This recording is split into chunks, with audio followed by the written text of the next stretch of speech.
Depuis longtemps, il était un insecte nocif qui tuait les personnes sans médicaments.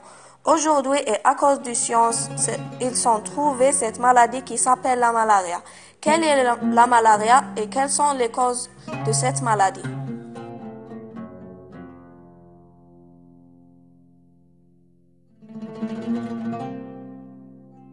La malaria. Parmi les maladies qui touchent les personnes vivant en voyage dans les régions chaudes, la malaria est sorte l'un des points importants. La malaria est une infection sur le sang causée par le parasite. Le plasmodium, il existe une cinquantaine d'espèces. Le plasmodium dont 4 seulement infectent. Période d'incubation. Elle varie généralement de 1 à 6 semaines entre l'introduction du parasite dans le corps humain et le début du symptôme. Ce délai peut quelquefois s'étendre de plusieurs mois à quelques années dans le cas de Plasmodium malariae. Symptômes. Le début peut être insidieux et ressembler à la grippe. Forte fièvre, frisson, max de tête, douleur dans l'articulation et douleur dans la myste.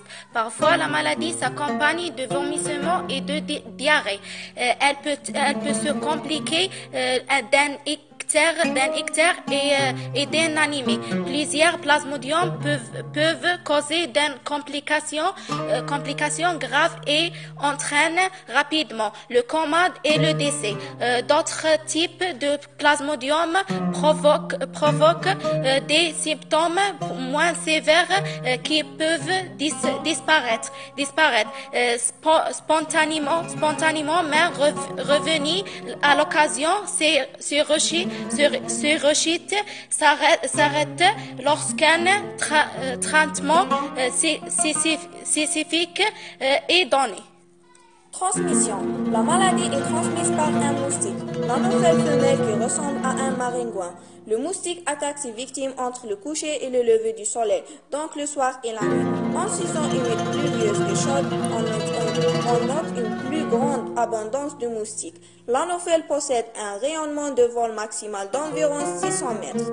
Il ne peut survivre à plus de 3000 mètres. La malaria ne se transmet pas d'une personne à une autre. Occasionnellement, elle peut se transmettre lors d'une transfusion de sang contaminé ou d'une mère à son enfant.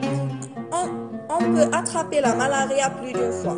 En résumé, aucun médicament ne peut garantir une protection absolue dans tous les cas.